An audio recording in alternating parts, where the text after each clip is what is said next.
এবং হস্তমৈথুনের কারণে তাদের লিঙ্গের ক্ষতি হয়েছে, এই ধারণাটা সবারই থেকে থাকে। তো ঠিক তেমনই একটা কমেন্টস আজকে কোনো এক শুভাকাঙ্ক্ষী আমাকে করেছেন, দিদি বলছি কন্ডম পরে হস্তমৈথুন করলে কি ক্ষতি হয়। ধন্যবাদ ভাইয়া সুন্দর একটা কমেন্ট করার জন্য। দেশের এবং প্রবাসের ভাই বোনদের প্রতি সালাম।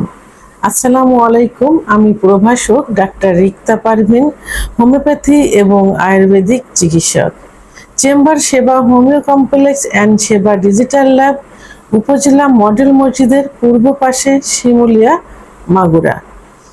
আজকে খুবই কমন একটা প্রশ্নের অ্যান্সার করব, যে প্রশ্নটা প্রত্যেকটা পুরুষেরই কিন্তু থেকে থাকে, এবং যখনই কোনো যৌন অক্ষমতা পুরুষের আসে তখন তারা প্রথমে দায়ী করে যে তারা যৌবনের শুরুতে বা এখনো করছে, হস্তমৈথুন করছে, এবং হস্তমৈথুনের কারণে তাদের যৌন অক্ষমতা আসছে, এবং হস্তমৈথুনের কারণে তাদের লিঙ্গের ক্ষতি হয়েছে, এই ধারণাটা সবারই থেকে থাকে। তো ঠিক তেমনই একটা কমেন্টস আজকে কোনো এক শুভাকাঙ্ক্ষী আমাকে করেছেন, দিদি বলছি কন্ডম পরে হস্তমৈথুন করলে কি ক্ষতি হয়। ধন্যবাদ ভাইয়া সুন্দর একটা কমেন্ট করার জন্য। তো কন্ডম পরে হস্তমৈথুন করা আর এমনি হস্তমৈথুন করা, এর ভিতর একই রকম ক্ষতি হয়, তো এর ভিতর কিছু ডিফারেন্স আছে।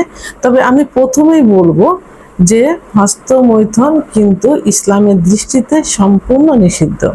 সেহেতু আপনি এমনি করেন আর কন্ডম পরে করেন, কোনোভাবে করা যাবে না। কন্ডম পরে করলে কিছু কিছু বাড়তি ক্ষতি থাকে, আর নর্মাল করলে যে লিঙ্গের যে খর্বতা, লিঙ্গে বিশেষ করে পুরুষের একটাই অভিযোগ থাকে যে তার লিঙ্গ দাঁড়াচ্ছে না, তার লিঙ্গ শক্ত হচ্ছে না। তো এটা হস্তমৈথুনের কারণে হয়েছে, এমনটা এক প্রশ্ন করে নিজেরাই কিন্তু অ্যান্সার দিয়ে দেয়। তো এখন এর কিছু যৌক্তিকতা তো অবশ্যই আছে। হস্তমৈথুন তো করা যাবে না, যদি কেউ করে মেডিকেল সায়েন্স অনুযায়ী এটা বলছে, এটা ধর্মীয় দিক থেকে না, মেডিকেল সায়েন্স অনুযায়ী যদি কেউ করে মাসে 2-1 বার করতে পারেন। সেটা খুবই আলতোভাবে আপনি একটু অলিভ অয়েল তেল, একটু নারিকেল তেল হাতে নিয়ে খুব আলতোভাবে করতে পারেন, যেটা লিঙ্গের উপর কোনো প্রেশার না পড়ে। কারণ লিঙ্গে কোনো হাড় নেই বা বোন নেই, আছে কি শুধু মাংস আর রক্তনালী। এখন রক্তনালীর কাজ কি? রক্তনালীর কাজ হলো ব্লাড সার্কুলেশন করা, অর্থাৎ রক্ত চলাচল করা। যখন সহবাসের ইচ্ছা হয় তখন টোটাল বডিতে কিন্তু ব্লাড সার্কুলেশন হয়, বিশেষ করে হার্টের থেকে লিঙ্গের ভিতর ব্লাড সার্কুলেশন বেশি হয়, তখন লিঙ্গ লোহার মতো শক্ত হয়ে দাঁড়িয়ে যায়। কিন্তু দীর্ঘদিন হস্তমৈথুন করলে, অর্থাৎ হস্তমৈথুন যদি নেশায় পরিণত হয়ে যায় এবং যদি বিছানায় ঘর্ষণ দিয়ে বীর্যপাত করে, অতিরিক্ত মানে সবকিছু যখন অতিরিক্ত হয়ে যায় যৌনতার উপরে, তখন এই শিরাগুলো সংকুচিত হয়ে যায়। সংকুচিত হওয়ার কারণে লিঙ্গের ভিতর ব্লাড সার্কুলেশন সঠিক মতো হতে পারে না। তখন কি হয়, লিঙ্গ আস্তে আস্তে ছোট হয়ে যায়, নিস্তেজ হয়ে যায়, মনে হয় নিস্তেজ অবস্থায় মনে হয় কচ্ছপের মতো ভিতরে ঢুকে যাচ্ছে, আগামোটা গোড়া চিকুন, অনেকের পেরোনিস ডিজিজ ইত্যাদি হয়ে থাকে।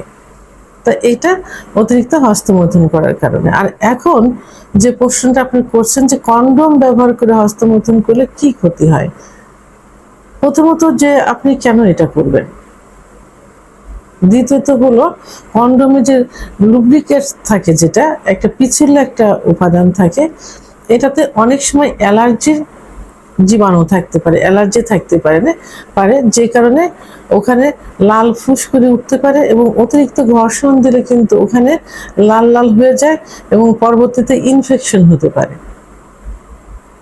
তো আরেকটা যেটা সমস্যা সেটা হলো যে কন্ডম ব্যবহার করা অনেক সময় যদি খুব টাইট হয়, তাহলে ওই ওর ভিতরে দীর্ঘদিন যদি এটা অভ্যাসে পরিণত হয়ে যায়, ওটা পরে সহবাস করতে, হস্তমৈথুন করতে থাকে, তাহলে অনুভূতি শক্তিটা কিন্তু কমে যায়। একটা সময় যখন কন্ডম বাদ দিবেন, তখন হস্তমৈথুন করতে যান আর সহবাসে যান, তখন ওই অনুভূতিটা কিন্তু, শক্তিটা কিন্তু থাকবে না। আর দীর্ঘদিন কন্ডোম ব্যবহার করলে যে নেশায় পরিণত হয়ে যাবে, তখন আপনি কন্ডোম ছাড়া সহবাসে যাবেন, কন্ডোম ছাড়া হস্তমৈথুন করবেন, তখন আরো বেশি ক্ষতি হয়ে যাবে। অনেকে একটু সময় বাড়ানোর জন্য কন্ডোম ব্যবহার করে, অনেকে বিকৃতি রুচির কারণে যে এমনিতে করি, কন্ডোম ব্যবহার করে দেখি হস্তমৈথুন করা যায় কিনা। তাহলে অতিরিক্ত টাইট হয়ে যাওয়ার কারণে অনুভূতি শক্তিটা কিন্তু আস্তে আস্তে কমে যায় এবং ক্ষতি কিন্তু দ্বিগুণ হলো। হাত দিয়ে হস্তমৈথুন করলে যে ক্ষতি হয়, আপনার এই কন্ডোম ব্যবহার করলে কিন্তু তার থেকে আরো বেশি ক্ষতি হয়ে যাবে। ওখানে ইনফেকশন হতে পারে, শিরাগুলো আরো শুকিয়ে যাবে, সংকুচিত হয়ে যাবে, অনুভূতি শক্তিটা আস্তে আস্তে নষ্ট হয়ে যাবে। একটা সময় কন্ডোম ছেড়ে দিলে আপনার লিঙ্গের কোনো অনুভূতি থাকবে না, প্যারালাইজড মতো হয়ে যাবে। সেহেতু কন্ডোম ব্যবহার করে হস্তমৈথুন করা যাবে না, টোটালি হস্তমৈথুন করা যাবে না। যদি আপনাদের সমস্যায় যারা বিয়ের উপযুক্ত, তারা বিয়ে করে ফেলবেন, অথবা স্ত্রীকে যদি দূরে রাখেন, কাছে রাখার চেষ্টা করবেন।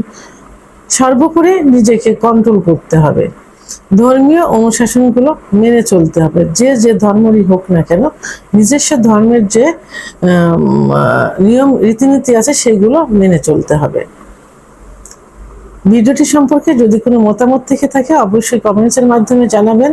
আর ভিডিওটি ভালো লাগলে লাইক, কমেন্ট, সাবস্ক্রাইব করে আমার সঙ্গে থাকুন। আল্লাহ হাফেজ।